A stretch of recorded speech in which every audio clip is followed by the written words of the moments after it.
Friday the 13th. Knocking on wood, avoiding ladders.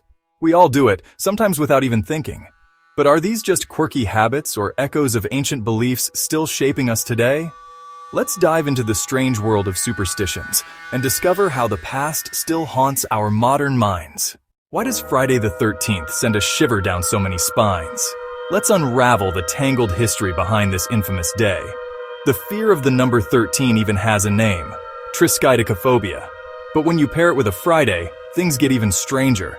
Some historians trace the origins back to Norse mythology. According to legend, 12 gods were having a dinner party in Valhalla when Loki, the trickster god, crashed as the unlucky 13th guest. Chaos followed, and the association of 13 with misfortune was born. Fast forward to Christian tradition, where the Last Supper had 13 people, Jesus and his 12 disciples. The very next day, Friday, was the day of the crucifixion. Over time, Friday itself became known as an unlucky day, and combining it with the number 13 only amplified the superstition. But the story doesn't stop there. On Friday, October 13th, 1307, hundreds of Knights Templar were arrested across France, a dramatic event that cemented Friday the 13th in the annals of bad luck. In modern times, pop culture has kept the legend alive. From horror movies to viral memes, Friday the 13th is now a global symbol of bad luck.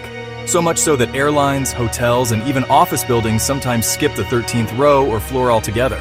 So is Friday the 13th truly unlucky, or is it just a self-fulfilling prophecy? While studies show accident rates don't actually spike on this day, belief in its power is enough to change our behavior, sometimes for better, but often for worse. It's a fascinating example of how ancient stories and religious symbolism can blend together to create a superstition that still shapes our lives today. For centuries, mirrors have held a strange power over our imaginations. But where did the superstition begin that breaking a mirror brings 7 years of bad luck? The roots of this belief stretch back to ancient Rome. Romans believed that mirrors didn't just show your face, they reflected your soul. Breaking a mirror was thought to fracture your very spirit, leaving it vulnerable to misfortune until it could heal. Something they believed took 7 years, the time for life to renew itself. But the idea goes even deeper. In ancient Greece, people practiced katoptromancy, divination using mirrors. If your reflection appeared warped or broken, it was seen as an ominous sign, a warning from the gods.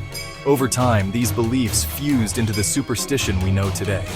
Even now, a broken mirror can trigger a jolt of anxiety, as if we're brushing up against something ancient and powerful.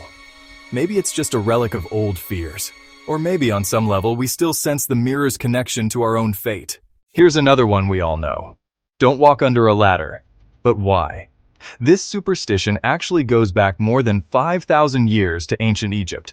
For the Egyptians, a ladder leaning against a wall formed a triangle, and the triangle was a sacred shape, representing the trinity of their gods. This idea was later strengthened by other cultures. In Christianity, a leaning ladder became associated with the one that rested against the cross during the crucifixion. All these layers of meaning have helped cement the simple act of walking under a ladder as a major taboo. Now, here's where it gets really interesting. These superstitions aren't universal. In many Western countries, people fear Friday the 13th. But in Spain and other Spanish-speaking nations, the dreaded day is Tuesday the 13th. Over in Italy, it's Friday the 17th. Why? Because the Roman numeral for 17 to 12 can be rearranged to spell vixi, which in Latin means I have lived. Basically, a polite way of saying I'm dead. This shows that the basic psychological need to give meaning to random numbers and days is universal, even if the specific details are different everywhere you go. But you know what's really interesting?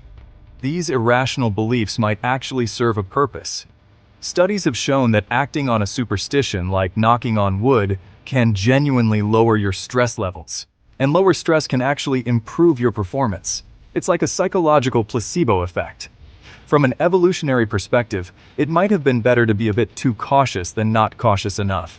If your ancestors avoided a certain berry because of a superstition, even if that superstition was nonsense, they might have accidentally avoided some genuinely poisonous berries in the process. In a world full of real dangers, A few irrational fears could be a small price to pay for increased overall caution. So, why do these ancient fears persist in our high-tech world? It all comes down to how our brains are wired. We're still running on brain hardware that evolved to find patterns and seek control in a world that was far more dangerous and mysterious. These superstitions are like psychological artifacts, echoes of our ancestors trying to make sense of it all. So, the next time you feel that little jolt of anxiety when a black cat crosses your path, or you find yourself knocking on wood, remember, you're not just being quirky. You're experiencing a direct link to the past, an echo of Roman spirituality, Norse mythology, and Egyptian geometry. These beliefs show just how powerfully history and psychology can shape our lives, proving that our modern anxieties often have very ancient roots.